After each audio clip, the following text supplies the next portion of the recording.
Hello everyone, welcome back to SkillWeb. In this video, I will show you how to convert rows to column in Excel. So let's get started the video.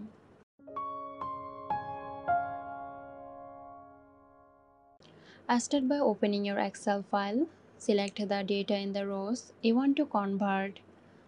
To copy them, right-click on the mouse and select Copy. Then click at Start of the first column where you want to paste the data and then right-click on it. From the paste options, select Transpose. That's it.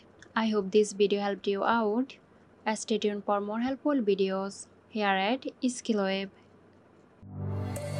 This video is sponsored by Zerosoft. Zerosoft offers graphic design, UI UX design, digital marketing and web development. Elevate your brand with Zerosoft today. For more details, check the description box.